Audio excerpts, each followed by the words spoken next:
Hello, in this video we will discuss about the fundamentals of harmonics. So first let us see what are the contents in this video.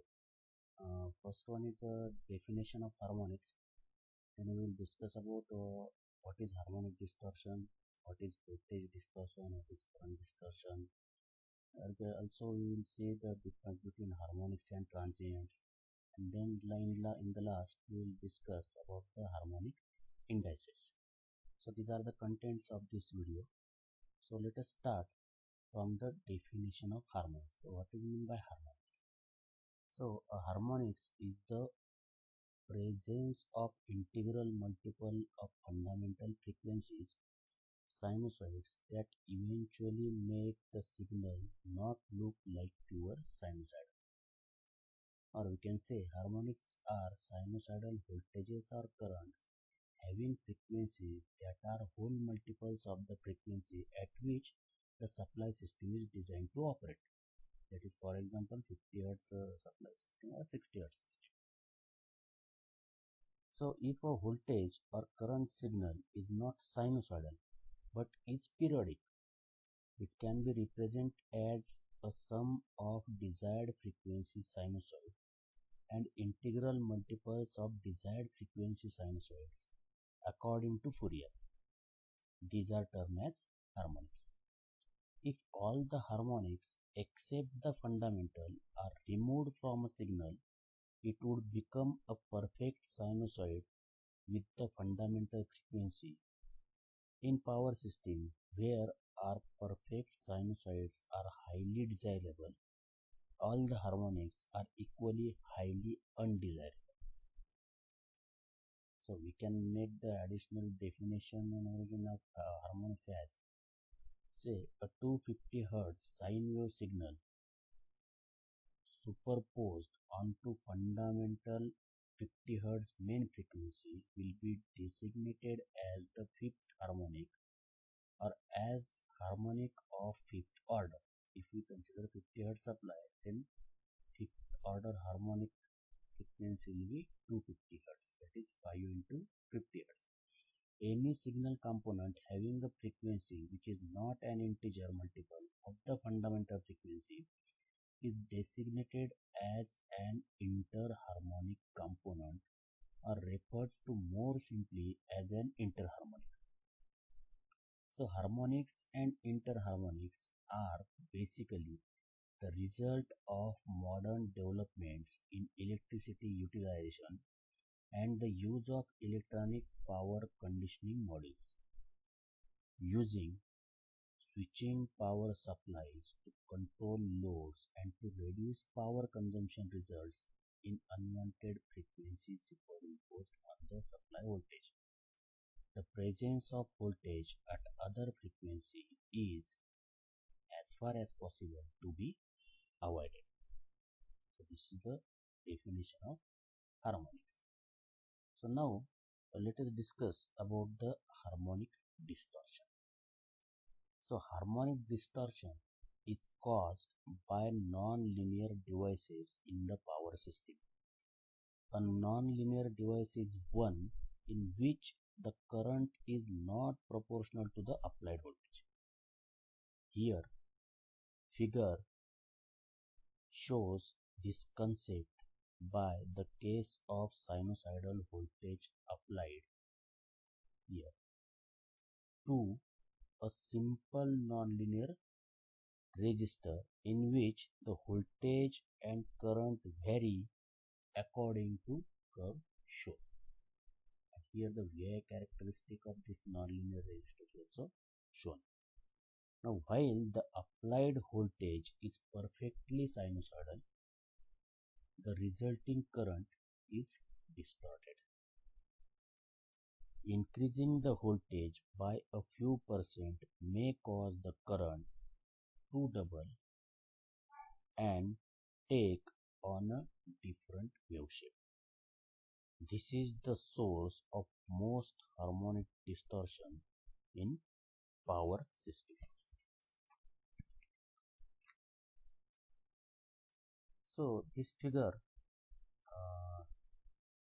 shows that any periodic distorted waveform can be expressed as sum of sinusoids. When a waveform is identical from one cycle to next, it can be represented as a sum of pure sine waves in which the frequency of each sinusoid is an integer multiple of the fundamental frequency of the distorted wave. This multiple is called a harmonic of the fundamental, and hence the name of this subject matters. The sum of sinusoids is referred to as a Fourier series named after the great mathematician who discovered the concept. When both the positive and negative half cycles of a waveform have identical shape, as we can see here, the Fourier series contains only odd harmonics, which are shown here.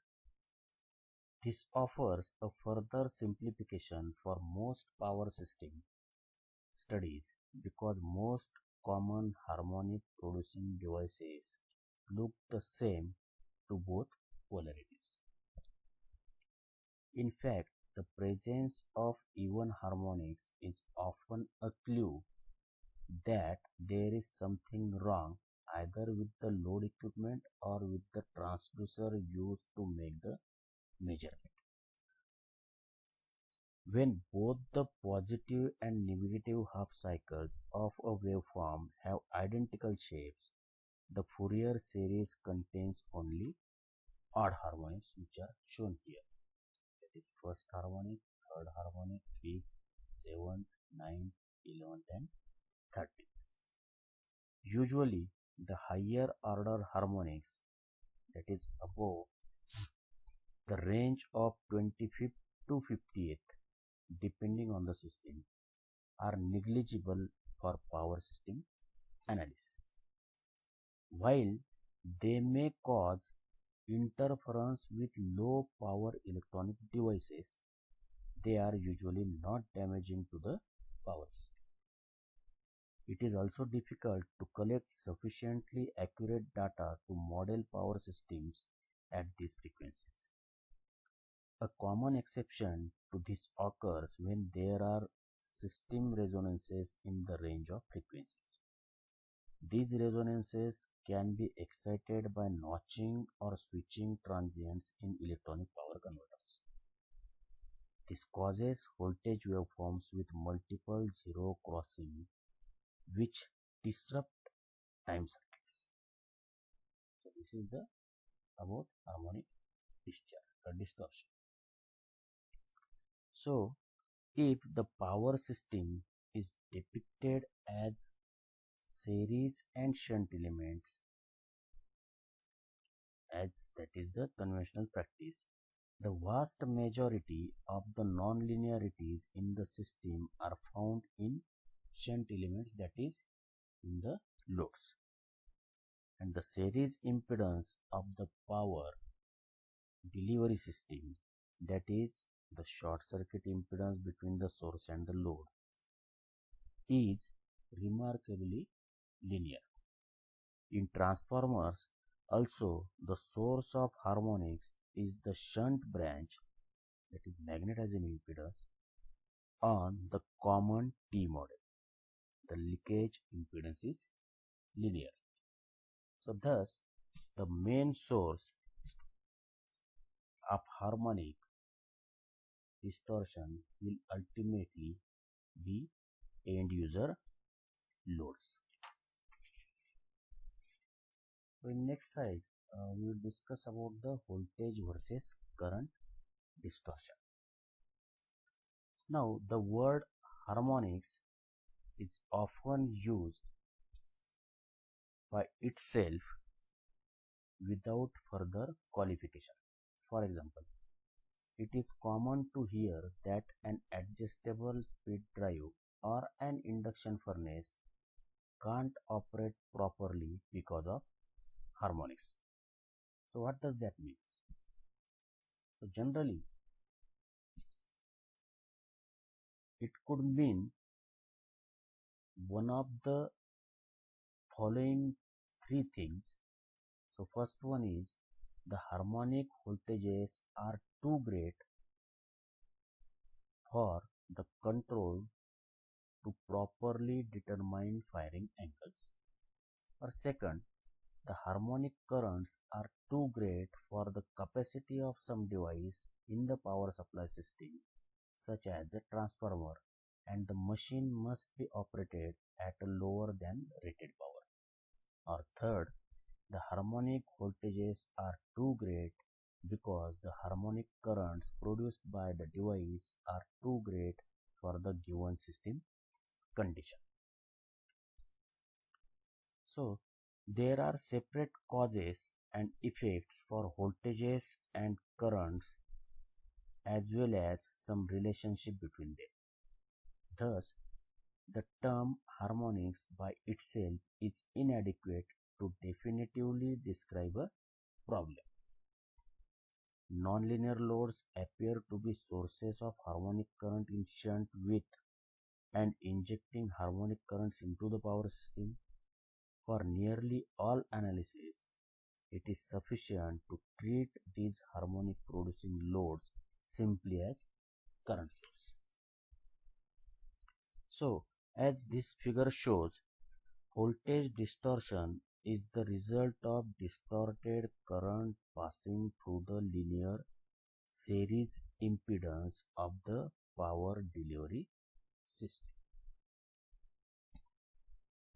Although assuming that the source bus is ultimately a pure sinusoid, there is a nonlinear load that draws the distorted current. So, the harmonic currents passing through the impedance of the system cause a voltage drop for each harmonic. This results in voltage harmonics appearing at the load bus.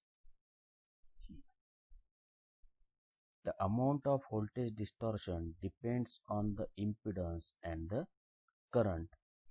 Assuming the load bus distortion stays within reasonable limit, say for example less than 5%, the amount of harmonic current produced by the load is generally constant. While the load current harmonics ultimately cause the voltage distortion, it should be noted that load has no control over the voltage distortion. The same load put into different locations on the power system will result in two different voltage distortion values.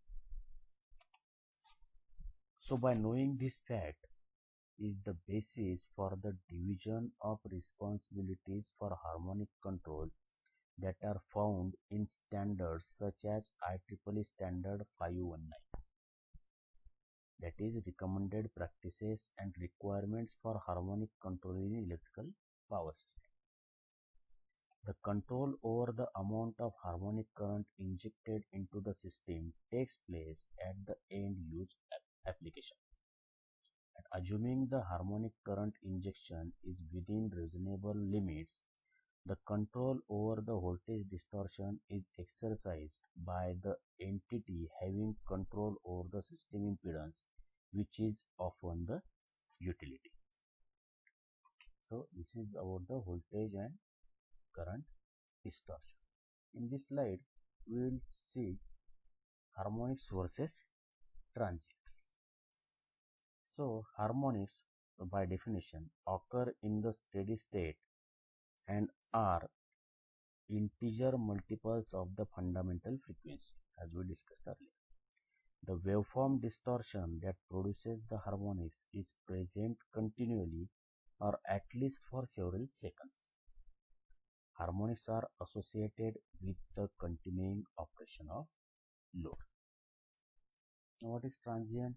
So transient waveforms exhibit the high frequencies only briefly after there has been an abrupt change in the power system. The frequencies are not necessarily harmonics. They are the natural frequencies of the system at the time of the switching operation, and these frequencies have no relation to the system fundamental frequency. Transients are usually dissipated within a few cycles. Transients are associated with changes in the system such as switching of a capacitor back. So in next slide we will discuss about the harmonic indices. So the two most commonly used indices for measuring the harmonic content of a waveform are: first one, total harmonic distortion, that is THD, and second, total demand distortion, that is TDD. So first let us see what is total harmonic distortion, THD. So the THD is measure of the effective value of the harmonic components of a distorted waveform. That is, it is the potential hitting value of the harmonics relative to the fundamental. This index can be calculated for either voltage or current, that is THD is equal to under root summation H more than 1 to H max of mH square whole divided by M1, where mH is the RMS value of harmonic component H of the quantity M. So the RMS value of a distorted waveform is the square root of the sum of squares. The THD is related to the RMS value of the waveform is given here.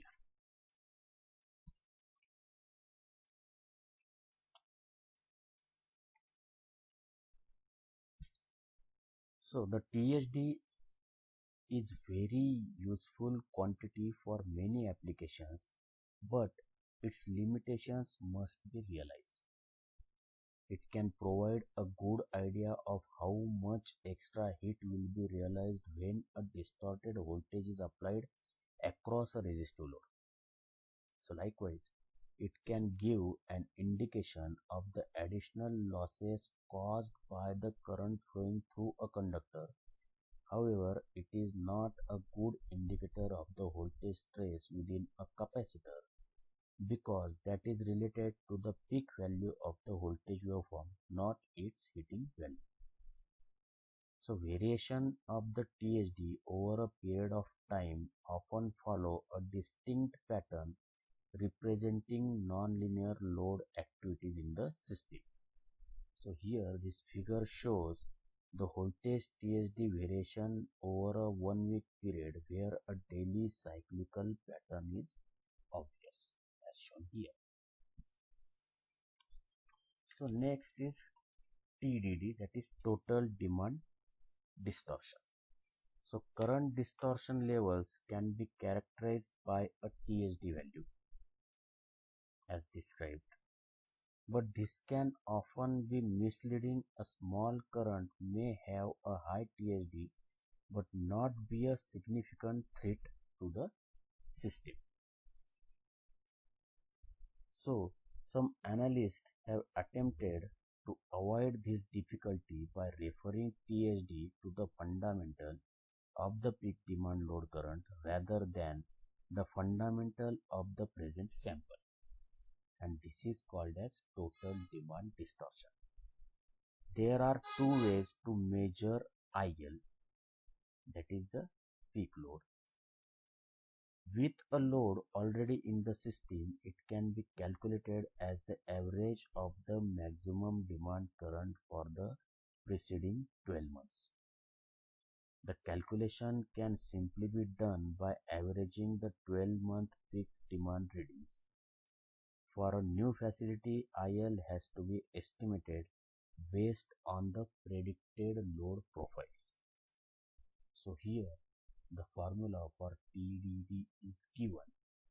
Here IL is the peak or maximum demand load current at the fundamental frequency component measured at the point of common coupling, that is at PCC, and here IH is the harmonic current.